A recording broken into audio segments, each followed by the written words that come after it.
কোথায় পিকনিক হবে সেটা অ্যানাউন্স করার আগে আমার একটা অ্যানাউন্সমেন্ট আছে। দিয়াকে আমি একটা দিনও প্র্যাকটিস মিস করিয়ে কোথাও নিয়ে যেতে দেব না। আগামীকাল ব্যানার্জি বাড়ির সবাই হাসনাবাদে মুখার্জি বাড়িতে পিকনিকে যাচ্ছে। রাগিনী আন্টি এক্ষুনি এসে আমাকে খবরটা দিয়ে গেল।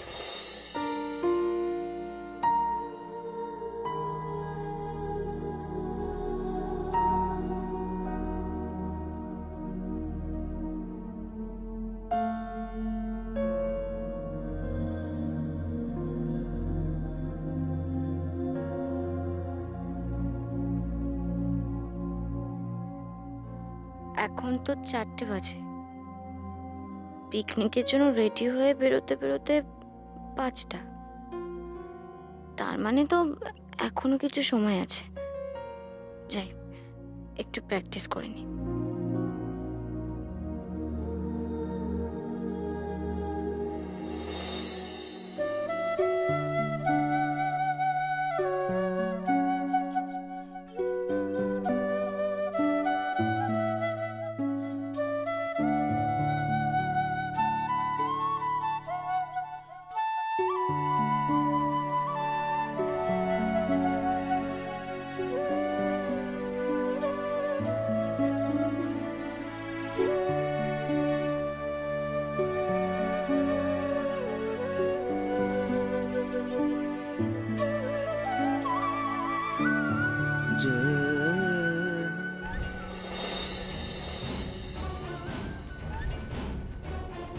তুই কি ভাবলি আর্য, দিয়া সারা জীবন তোর কাছে থাকবে? না আর্য না, दिया के हमें तोड़ থেকে অনেক দূরে পাঠিয়ে দেবো, অনেক দূরে, जहां से तू लाख कोशिश करने के बावजूद भी उसे लौटा नहीं पाएगा। चलो दिया, चलो मयंक, चलो दिया, ছেড়ে দে দিয়াকে, চলো ছেড়ে দে বলছি। এসো দিয়া, ছাড় বলছি।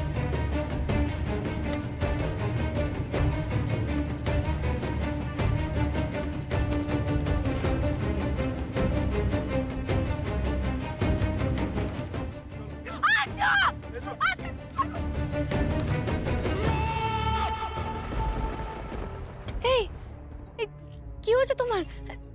ঘামছো কেন তুমি? তো তোমার শরীরটা খারাপ লাগছে? কি হয়েছে তোমার বলো? দিয়া, মায়াঙ্ক তোমাকে আমার কাছ থেকে টেনে হিচড়ে সরিয়ে নিয়ে যাচ্ছে দূরে কোথাও। দিয়া, আমি অনেক চেষ্টা করে তোমাকে আটকাতে পারছি না। মায়াঙ্ক বলছে আমি নাকি কোনোদিন তোমার নাগাল পাবো না। দিয়া, আমি তোমাকে কিছুতেই বাঁচাতে পারছি না। দিয়া, কিছুতেই বাঁচাতে পারছি না। দিয়া, আমার সামনে মুখোশ পরা কয়েকটা লোক পাথরের দেয়ালের মতো দাঁড়িয়ে আছে। আমি কিছুতেই তাদেরকে ডিঙিয়ে তোমার কাছে পৌঁছতে পারছি না। দিয়া, এই তো আমি তোমার পাশে। আমাকে ছুঁয়ে দেখো, আমি তোমার পাশে বসে আছি। এই তো আমি। তুমি এতক্ষণ স্বপ্ন দেখছিলে। হ্যাঁ, তুমি স্বপ্ন দেখছিলে। আমি তোমাকে বলছিলাম না যে শত্রুদের নিয়ে এত ভেবো না। তুমি মায়াঙ্ক শর্মাকে নিয়ে এত ভাবছো বলে এসব দুঃস্বপ্ন দেখছো। দেখো মানুষ মাত্রই বিপদ হয়, কিন্তু পৃথিবীতে এমন কোনো বিপদ নেই যা থেকে তুমি আমাকে রক্ষা করতে পারবে না। হ্যাঁ, তুমি একদম ভেবো না, আমাকে তোমার থেকে কেউ ছিনিয়ে নিতে পারবে না, কেউ না। দিয়া, মায়াঙ্ক কিন্তু এবার বড় সড়ো আঘাত করবে। ওরা ওষুধ খাইয়ে তোমাকে পঙ্গু করে দেওয়ার চেষ্টা করেছিল, সেটা আমরা সফল হতে দিইনি। শালিনী শর্মা এবার স্টেট চ্যাম্পিয়নশিপে পার্টিসিপেট করতে পারছে না, আর মায়াঙ্ক শর্মা গ্যালারিতে বসে চুপচাপ কোর্টে তোমার খেলা দেখবে, এটা হতে পারে না। মায়াঙ্ক এবার কিন্তু জান প্রাণ লড়িয়ে দেবে দিয়া তোমাকে আটকানোর জন্য, তোমাকে হারানোর জন্য। জানি, কিন্তু আমরা যখন এতদিন পর্যন্ত মায়াঙ্ক শর্মার মোকাবিলা করে এসেছি, এরপরেও আমরা পারবো। আমি জানি দিয়া, কোর্টের ভেতরের খেলাটা তুমি খুব ভালো করে সামলে নিতে পারবে, কিন্তু কোর্টের বাইরের খেলাটা কিন্তু এবার আরো অনেক টাফ হবে। প্রতিপক্ষ এবার মরণ কামড় দেবে। আঘাতটা ঠিক কোন দিক থেকে আসবে সেটা বুঝতে পারছি না। কি নতুন প্ল্যান করছে মায়াঙ্ক আর ত্রিনা মিলে?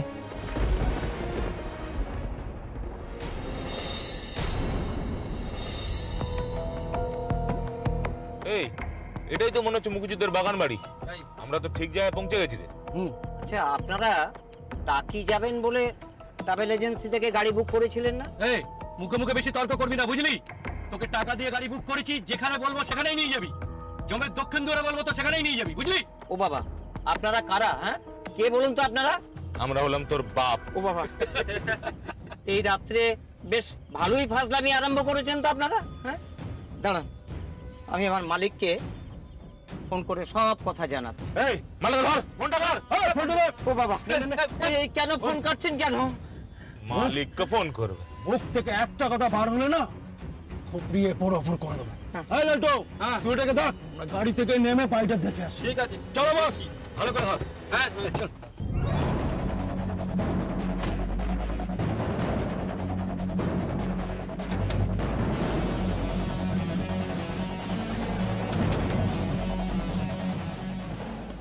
কে কে আপনারা? এত রাতে কাকে চাই? এটা মুখুজ্জেদের বাগান বাড়ি না? হ্যাঁ, কিন্তু আপনারা কারা? আমরা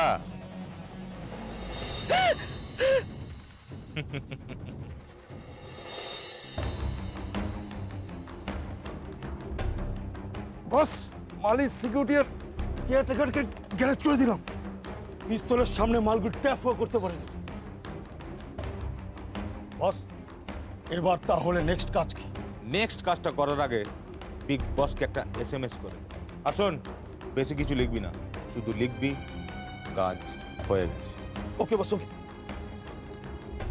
এই দাঁড়া, এই ফোন থেকে করিস না। ড্রাইভারের কাছ থেকে যে মোবাইলটা কেড়ে নিয়েছিস সেটা থেকে কর, তাতে কোনো রিস্কও থাকবে না। আর কাজটা হয়ে গেলে সিমটা ভেঙে ফেলে দিবি। ড্রাইভারের ফটো দে। বস, ড্রাইভারের ফোনের সিমটা না হয় ভেঙে ফেলে দেবো, কিন্তু ড্রাইভারটাকে নিয়ে কি করবো? মালটা কিন্তু বহুত বাল দিচ্ছে। ড্রাইভারটাকে হাত পা মুখ বেঁধে একটা ঘরে ফেলে রেখে দে, কাল ঠিক অপারেশনের সময় মালটাকে বের করিস।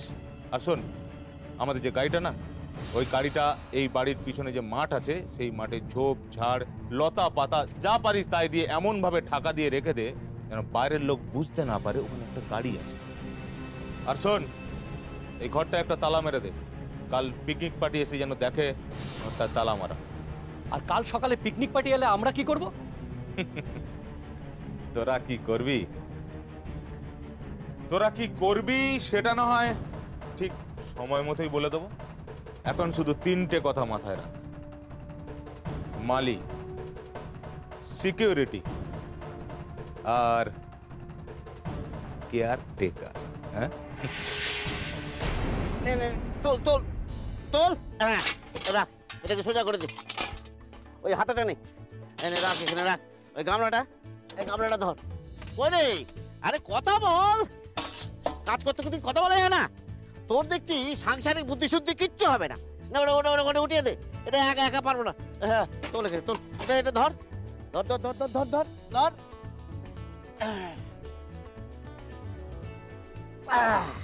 বাস,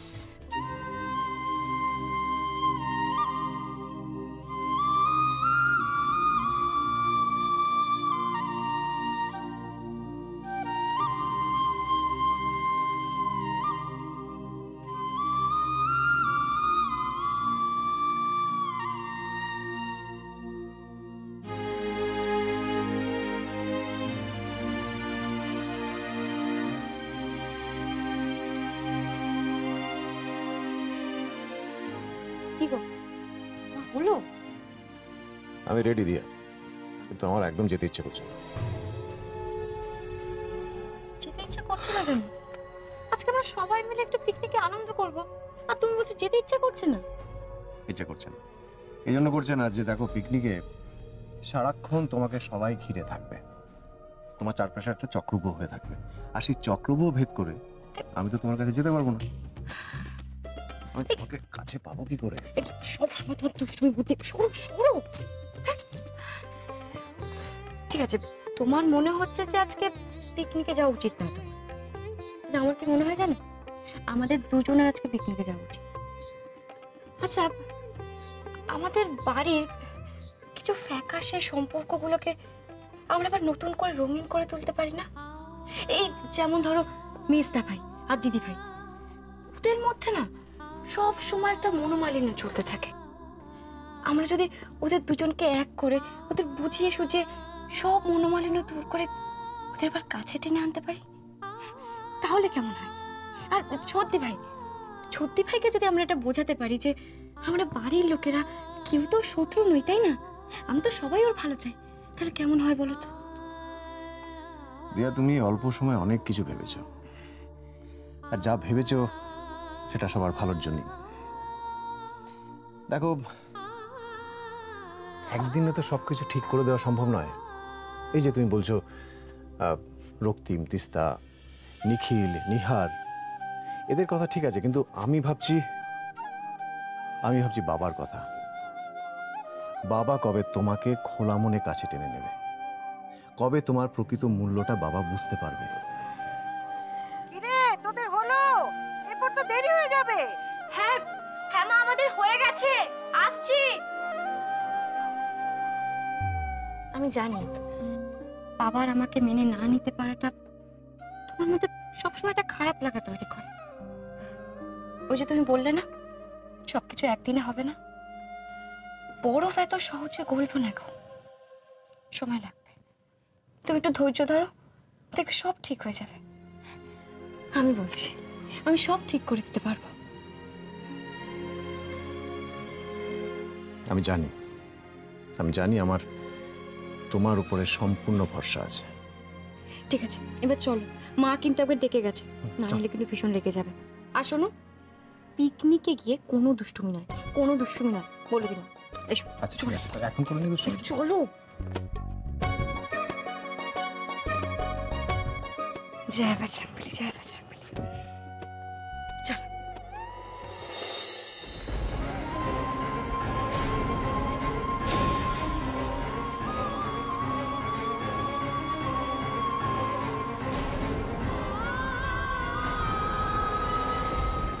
কি হলো বলো তো?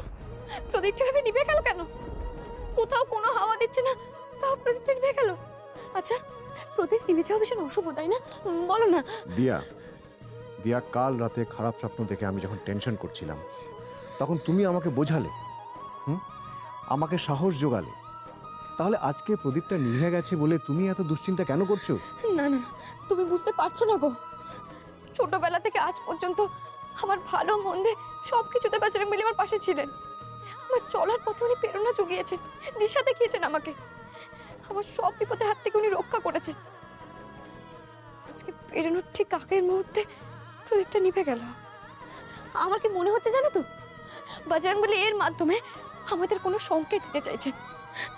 নিশ্চয়ই বড় কোনো বিপদ আসতে চলেছে, তাই আগের থেকে উনি সাবধান করে দিতে চাইছেন। আমি কিচ্ছু ভাবতে পারছি না, কিচ্ছু না। দাঁড়া, আমি প্রদীপটা জ্বালিয়ে দিই।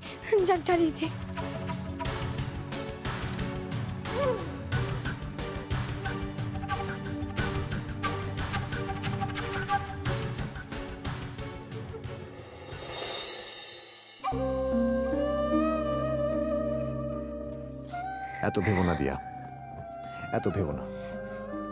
তুমি তো বলেছিলে যে আমাদের সামনে যদি কখনো বিপদ আসে তাহলে আমরা কাঁধে কাঁধ মিলিয়ে সেই বিপদের মোকাবিলা করব, বলেছিলে তো? তাহলে এত ভাবছো কেন? Be steady and be strong, okay? তুমি সবার মঙ্গল করো। তুমি দেখো কারোর জন্য কোনো বিপদ না হয়, তুমি সবাইকে সুস্থ দেখো। তুমি দেখো তুমি।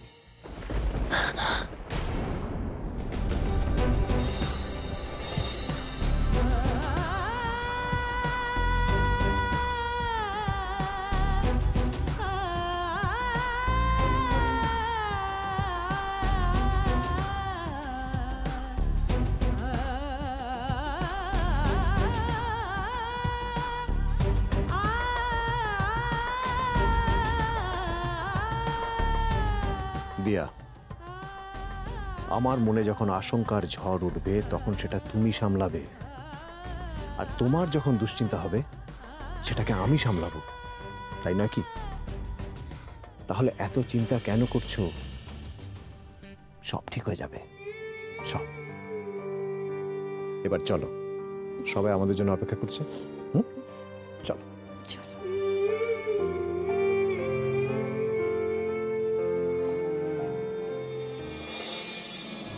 আমি তোমাকে যতই সান্ত্বনা দিই না কেন, ভেতরে ভেতরে একটা টেনশন আমারও হচ্ছে দিয়া। মায়াঙ্ক যে এবার কিভাবে আঘাত করবে, কোন দিক থেকে আঘাত করবে, সেটা না বোঝা অব্দি আমার শান্তি নেই। আমি হলাম মুখুজ্জে বাড়ির কেয়ারটেকার নরহরি সোমাদ্দার, আর তুই হলি এ বাড়ির মালি দুঃখহরণ, আর তুই এ বাড়ির সিকিউরিটি শশীপদ। বুঝেছিস? বুঝেছি। কই রে, এই মরেছে, সব গেল কোথায়? এখনো নাকে সর্ষের তেল দিয়ে সব ঘুমোচ্ছে। এই তো এসে গেছি, তিন মূর্তি রেডি তো। আর সর্ষের তেল কি নাকে দেবার জো আছে? সব তো তোমার আদরের বিপিন গাড়িতে বোঝাই করে দিয়েছে। গিয়ে যদি এক কাপ চা চাই না, তাহলে আমি জানি দুধের বদলে তেল দিয়ে বানাবে। এই ছোট দেবো, তুমি কি যাতা কথা বলছো বলো দেখি? সব ব্যাপারে তোমার মস্করা না করলে কি চলে না? মস্করা কথা? আমি গাড়িতে তেল বোঝাই করেছি রান্নার জন্য। আরে বাবা, পিকনিকে গিয়ে আজকে জম্পেশ করে তেল মশলা দিয়ে রান্না করতে হবে নাকি? শুনলে তো দিয়া, শুনলে তো? আজকে পিকনিকে কিন্তু সব অয়েলি আর স্পাইসি সব রান্না বান্না হবে। এগুলো কিচ্ছু তোমার খাওয়া চলবে না। বিপিনদা, তুমি এক কাজ করো, তুমি একটু বেশি করে ফল নিয়ে নাও সাথে। দিয়া আজকে সারাদিন ফলের উপর থাকবে, শুধু ফল খাবে। এই কদিন তোমার ডায়েট থেকে এক চুল নড়া চলবে না। মা, মা তুমি শুনলে তোমার ছেলে কি বললো? আজকে সবাই মিলে একটা পিকনিকে যাচ্ছি, আর ও বলছে আমার নাকি ডায়েটের ছুটি। সত্যি তো আর্য, একটা দিন মেয়েটা আনন্দ করতে যাচ্ছে, সেখানে তুই যদি ওকে ফলমূল খাইয়ে রাখিস তাহলে ওর ভালো লাগে? তাছাড়া ও কিছু খাবে না আর আমরা বড়রা ভালো মন্দ খাবো, এটা ঠিক কথা নয়। সত্যি তুই যেন দিন দিন কিরকম কাজকর্তা হয়ে যাচ্ছিস বড় ভাই। কালকেই তো দেখলুম তুই বড়নাথ বউকে একটাও চিকেন পকোড়া খেতে দিলি না। একটা খেলে কিচ্ছু হয় না, কিচ্ছু হয় না। এমনিতেই তো তোদের এই ডায়েট মায়েট কি সব ওই সব করে তো মেয়েটা একেবারে আটখানা হয়ে গেছে। তোমরা ওকে শাসন করবে না আর আমাকেও শাসন করতে দেবে না। ঠিক তাই, আজকে কিন্তু আর্যদার নো শাসন। আজকে দিয়া যা ইচ্ছে হয় করবে আর যা ইচ্ছে হয় খাবে। আচ্ছা আচ্ছা, ঠিক আছে ঠিক আছে, আজকে যার যা ইচ্ছে তাই করো, খাও দাও নাচো গাও, কিন্তু অ্যাটলিস্ট এখন তো এখান থেকে বেরো, এখানে দাঁড়িয়ে দাঁড়িয়ে কথা না বলে। আরে বাবা, যত তাড়াতাড়ি যাবো তত তাড়াতাড়ি ফিরতে পারবো। আরে যাওয়ার আগে ফেরার কথা হচ্ছে? হ্যাঁ, আমি তো সমস্ত কাজকর্ম ছেড়ে চলে যাচ্ছি। শোনো, যে সে কাজ নয়, বাড়ির ভ্যালুয়েশন, ট্যাক্স, কাগজপত্র সমস্ত ঠিকঠাক রাখার কাজ। হ্যাঁ। উফ দাদা, তুমি না আজকে আর কাজের কথা বলো না। তুমি দেখো, তুমি যদি আজকে কাজের কথা বলো তাহলে মাম্মা আমাদের সামার ভ্যাকেশনের হোম টাস্কের খাতা বই সব নিয়ে পিকনিকে চলে গেছে, আর ওখানে গিয়ে বলছে অঙ্ক ফিনিশ করো, পোয়েম মুখস্থ করো। উফ, আর ভালো লাগে না। পাকা বুড়ি হয়েছে। কি পাকা বুড়ি মা? বৃষ্টির দিকে শোনো, মেঘ এদিকে এসো। আর আমি কি বলা হচ্ছিল? হ্যাঁ, কে তোমার নামে কি বলবে? কেউ কিছু বলবে না। আরে ওরা বলছিল যে মাম্মাম না থাকলে এত বড় একটা পিকনিক কে অ্যারেঞ্জ করতো? কেউ না। নিখিল প্লিজ বাজে কথা। মা, তুমি বরং কাজের কথা বলো তো, কাজের কথা বলো। কাজের কথা হলো, বিপিন তো আমাদের খাবার দাবার, আনাজপাতি, তারপরে বাসন কুসন সব একটা গাড়িতে তুলেছে, আর একটা গাড়িতে আমি, তোদের বাবা, ঠাম্মি আর বেয়ান যাচ্ছি। আমার মনে হয় বড় গাড়িটাতে তোরা সবাই মিলে একসঙ্গে যা। কি এই রে, মমকে ওদের গাড়িতে একা ছাড়া একদম ঠিক হবে না। মমের তো পেট মুখ দুটোই পাতলা, বেফাস কিছু বলে ফেললে তো সব চুপট হয়ে যাবে। মা, আমি বলছিলাম কি, বাবা, তুমি আর ঠাম্মি তোমাদের গাড়িতে তোমরা আরাম করে হাত পা ছড়িয়ে ছিটিয়ে যাও, আর মম বরং আমাদের গাড়িতে আমাদের সাথে যাক। কি করছো কি নিহার? হ্যাঁ, আরে এতদিন পরে সিরিয়াল কুমারের হাত থেকে মুক্তি পেয়েছে, আবার তুমি খাল কেটে কুমির ডাকবে? না না, ঠিক আছে, আমি যে কোনো গাড়িতেই যেতে পারি, শুধু একটু এসি থাকতে হবে আর গান।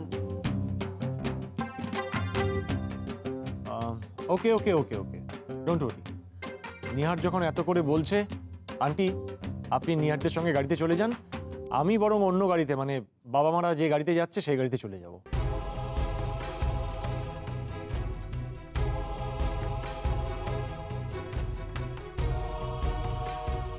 এমা, তা কেন?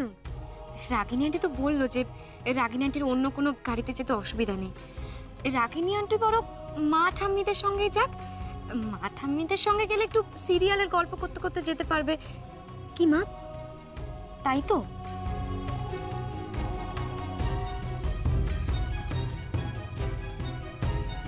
হ্যাঁ বেয়ান, আপনি বরং আমাদের সঙ্গে চলুন, আর রক্তিম ওদের সঙ্গে যাক, কেমন? হ্যাঁ চলো চলো চলো, আরে চলো এখন বেরোনো যাক, চলো চলো। চল চল চল, দুর্গা দুর্গা দুর্গা দুর্গা। এই, এটা কি?